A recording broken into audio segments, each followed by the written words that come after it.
Hi everyone! Welcome to week 25 of our 2016 Home Organizing Challenge. Join me here every week as we baby step our way to a more organized home while you're focusing on one simple task throughout the week. This week we're focusing on children's books. I don't know about you, but my home is filled with all kinds of books that my kids absolutely love to read, and sometimes I do find it a challenge to keep them organized, to keep them neat, to keep everything in one place so that we're not tripping over them, and also so that they can find their favorites right away. They have their favorite books and they want to read them, so we need to know where those books are. So this week what we're going to be doing is not only setting up some storage solutions, but I'm going to teach you a few ways that you can get your kids engaged in, reading those books and then getting them back to those storage solutions. All right, so let's get started. The first thing I want you to do this week is to go collect all your books. Go through, if you have a playroom, if you have books in their bedroom, if you have books in your vehicle, if you have books in your room. I'm sure you have books in every room of your house. Go ahead and collect all of those together and lay them all out.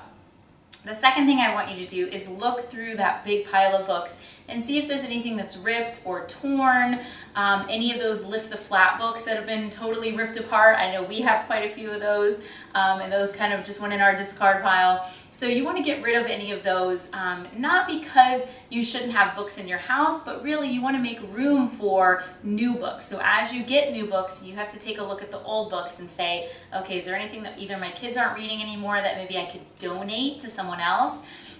Either another family member, or there's lots of different options for you to donate books.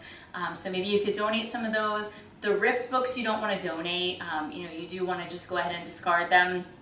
And then once you've gotten your pile down to the ones that you want to keep, now you get to set up those storage solutions. So one thing that I want to mention is you don't have to have, a large bookcase full of books. You don't have to have a large playroom with a dedicated space. We don't have a very large house, and as you can see behind me, we've carved out a little space just in a tiny little corner. And this is kind of our girls' book nook. So they can come here, it has a nice fluffy pillow, a nice shag carpet, and then a basket full of books that they can sit and relax and read through. And we've also used vertical space here on the walls. So we've used these IKEA spice racks, and as you know, if you've seen any of my other videos, I love these.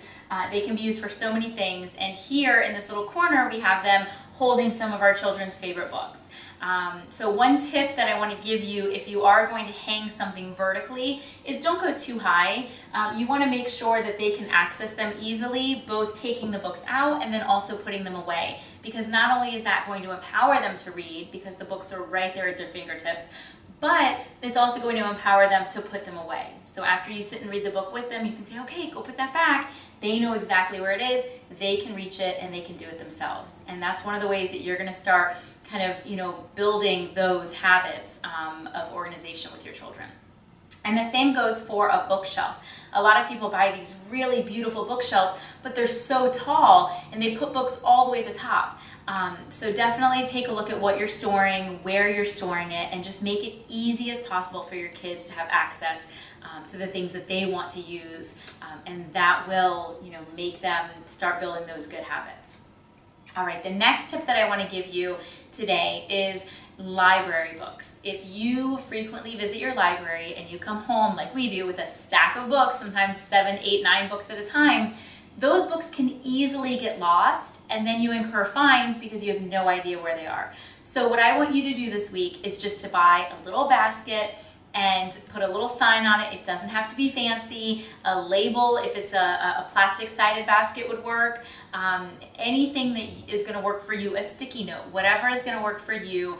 But I want you to label it library books, and I want you to leave that somewhere in your house so that you know that everything that's inside of that basket is a library book. And I promise you, if you set up that little library book station and you tell your whole family, you tell your kids, okay, anything that's from the library is going to stay in this book. After we read it, we need to put it back in this basket. You will never have another late fee again. So let me know if that works for you. It's been working great for our family, and even my 2-year-old knows where the library book basket is. So don't think that you can't, roll out some of these solutions to even the youngest of your children, because it's amazing what they pick up on if you have it repetition. So if you keep doing it and you keep showing them this is where you put this, they will pick up on it. All right, so that's all we're gonna do this week. Easy, right? Just gather all your books, go through everything, get rid of anything that's old, donate anything that may be at a lower level and now they've moved up a little bit. And then once you've pared down to what you want to keep, start putting baskets. And you don't have to just put baskets in a playroom or in the kids' bedroom. Think about your kitchen. How much time do you spend in there? Put a little basket in there and throw some books in it. So maybe when you're making dinner and your children are, reaching for you and trying to get your attention, maybe you can sit them down and they can read a couple books while you're trying to finish up dinner. We keep a basket of books in our bedroom. They like to lay in bed and cuddle with us and snuggle with us. And so sometimes we have some really great family time just laying in bed, and they can grab their books out of their basket, bring them over, we'll lay there and read them for a little while, and then they'll put them away because they have that dedicated space. All right, that's it. Have a great week. Bye-bye.